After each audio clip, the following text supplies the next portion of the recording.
countless gurus, thousands of videos, and every single one of them made it look like a 3-step walk in the park. So I did it. Last year, I studied up, saved every penny I had, and quit my corporate job in favor of the dream, becoming an entrepreneur and having an online business so I could live life on my own terms and travel the world. 1 year and a lot of hard work later, I'm making about a couple of £100 a month in profit. So in this video, I'm not here to tell you that it's impossible, but I'm here to tell you all the things that the gurus conveniently left out so that if you're at your desk currently dreaming about a different future, you know what you're getting yourself into. Let's start with the myth of the solo entrepreneur and ego death. Just to give you a bit of context, I'm 31 years old, born and raised in London, and I did my master's in history at the University of Cambridge. I then transitioned into the corporate world, and over the last decade, I've basically been spending my time in tech. Before that, I'd done hard odd jobs too, like waitressing, retail, working at a bar, so I know what it's like to work hard in lots of different environments. By the time I walked away from my career, I was really confident in selling, pitching, negotiating. I was great at marketing, and I also had a natural knack for design, which are all excellent skills to start a business, but it's not enough. One thing you need to be really good at is numbers, especially if you don't have the money to outsource certain things that you can't do. And quite frankly, it's not my strong suit, which is why I was so grateful to be able to start this venture with my husband. If I didn't have him and his diverse array of skills that complemented the lack of mine, I would never have done this. So if you're going to go ahead and quit your job to start a business, you need to be sure that you can do all the different parts, or that you have the discipline to handle that steep learning curve to get to where you need to be. Otherwise, it's going to be a really difficult grind. One other thing that you're going to have to handle, which nobody tells you, is ego death. If you're currently in a corporate career, or you've just been doing something for a long time and you're an expert, you're going to go from crushing it to trying to figure out why the buy now button won't work for 4 hours. There's a very unique pain that comes from being a high value professional to an absolute beginner who has no idea what they're doing and is constantly doubting themselves. You have to be okay with being bad at things and failing on a regular basis, and if you don't have somebody to do this with, you need to be confident that you can pull yourself through those dark days. Next, let's talk about the discipline with infinite time. When you quit and it's that first day where you don't have to clock in, it's a glorious feeling. You have this vast expanse of time ahead of you, all these opportunities and ideas that you've been building up in your head, and it truly is the most exciting thing. But it's also really terrifying because you realize now that you don't have anybody to tell you what to do, and you don't have anybody to tell you if you're doing things right or wrong. And you have to be able to divide your time into self-development and actually doing. And if you spend too much time doing one or the other, you're basically shooting yourself in the foot. There's naturally going to be parts of the business that you feel quite a lot of passion for, but things that you're not really that interested in. If you just do things that you fancy doing, but you neglect the other critical components of a business, it's going to catch up with you really quickly. So you really need to be able to toggle between urgency and passion. While I do like to make the most of time, I hate productivity culture. I find that it can be really toxic at times, but you do need to segment your time into 3 buckets so that you don't just watch the months go by and then run out of all the savings that you worked so hard for. You need a segment of time dedicated to personal development. Since you're not at a job or you're not in education, if you stop learning, you'll stall in what you're able to execute. You need to read books, you need to watch YouTube videos, you need to speak to people in the community that care about what you do so that you're constantly leveling up your skill set. Next, business execution. All the hard graft of building and doing actually needs to be done. There is no point developing yourself and learning a million things if you're not actually going to do the things. And I know it's hard to start, but you have to, and you have to be able to show up every day for this component. And the final bucket is around passion, fun, and free time. One of the reasons people get burnt out in their careers is because this side of things just disappears. But if you just go into build business mode and you neglect that side, it's no different to the burnout that you would have experienced in corporate. So make time for walks in the park, for your gaming nights with your friends. Make time to fly off somewhere and enjoy a trip just on a whim if you've got the funds for it. But if you're spending 16 hours a day inside the computer stressing about what you need to do, you can burn out much quicker. So when it comes to time and freedom, you need to understand that the freedom you're chasing isn't really about having no schedule. It's having the discipline to stick to the schedule that you build based on what you need. And if you don't do that, you'll pretty much end up in the same place as you were at the start. Either having burned through your savings and not having achieved all that much, or being as stressed out as you were when you were in the career that you walked away from. Next, let's talk about the reality of easy business models like print on demand and dropshipping. These models of business have been around for some time. It's nothing new, but they're pitched as this really easy thing to do. And nowadays we have tools like Shopify and Canva and all that kind of stuff, which makes everything really easy. But the thing is, you need to remember that you do not own the supply chain. So whatever it's priced at the base level means that you have to calculate profit margins in accordance to that. And if demand goes up and you don't control the supply, it means you don't control the cost either. There's also lots of different things that aren't spoken about, like issues with stock and volatility around shipping and delays and logistics. So while print on demand and dropshipping is an easier entry, and I've used both areas for my business, I would say that there have been lots of challenges that have led us to looking at different strategies, which can be quite time consuming and stressful in a pinch. A lot of these gurus don't actually show you how thin profit margins can be, to the extent that not only are you not earning minimum wage, but you're barely covering the operating costs of your business. One of the things that I often see in the dropshipping world especially is this push to find a winning product. The problem with this is single product stores are ridiculous. You have one thing, let's say that's £50, right? You buy it for £20, so you're thinking that you're going to make £30. Wrong. You need to calculate the tax that you're going to pay on the sale. You need to calculate for instances where advertising is going to cost a lot at the start, especially as you're learning the ropes. If your cost per acquisition on the sale is another £15, and then you also have lots of other random things that you're paying, like 2% Shopify fees, or perhaps factoring in things like refunds or your Canva and Google Workspace subscription, what do you really have left per sale?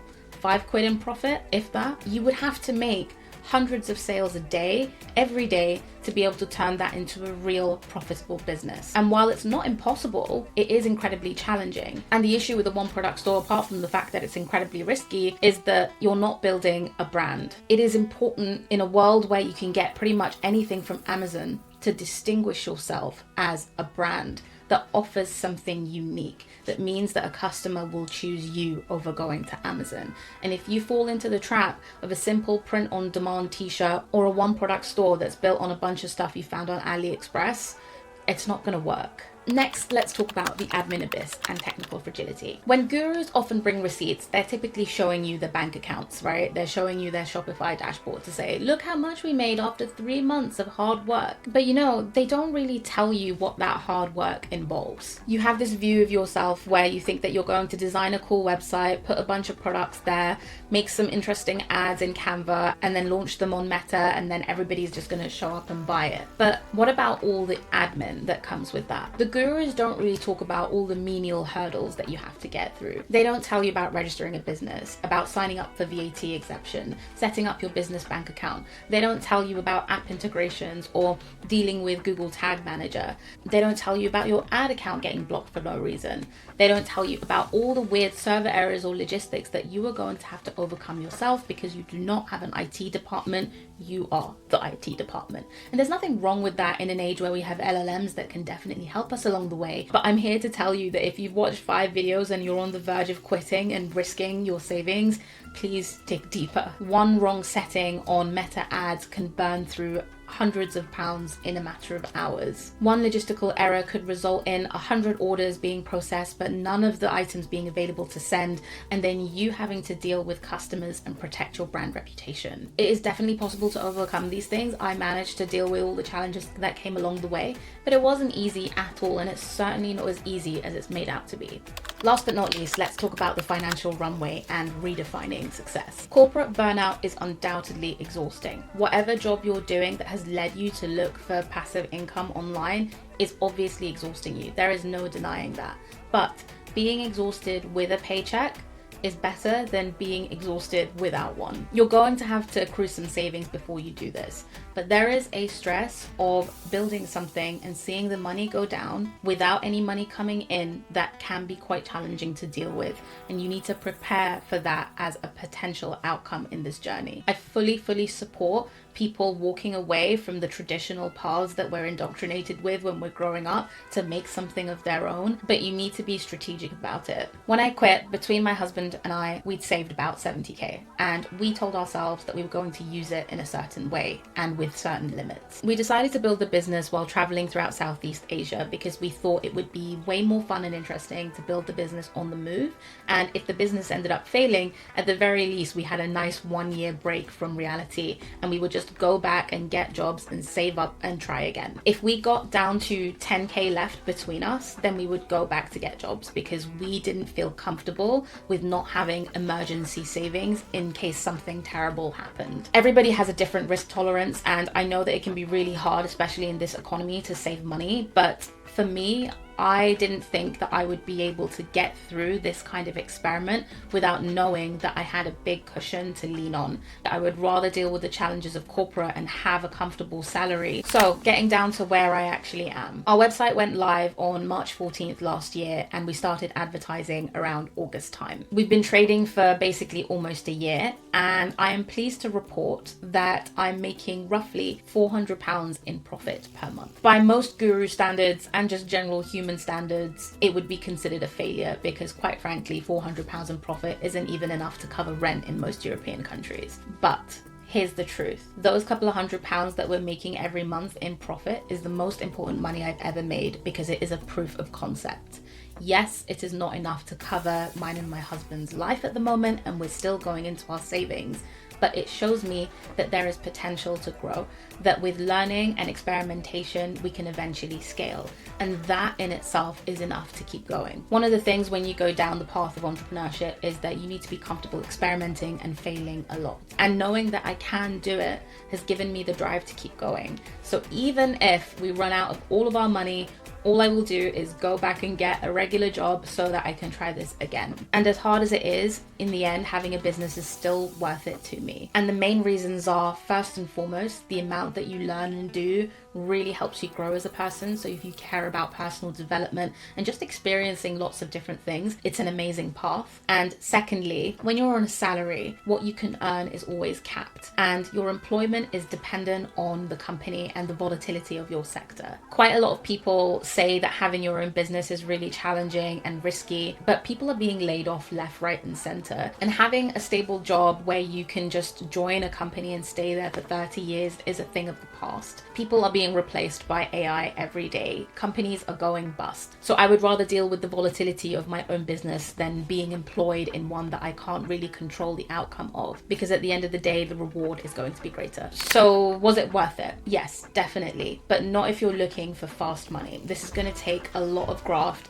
lots of unsexy work, and I don't think if your goal is to be driving a Lamborghini, you'll be doing that this time next year if you start right now. You have to be super resilient, you have to be willing to do things that you don't want to, and you have to have discipline so you can show up every single day. If you can do that, then start for sure.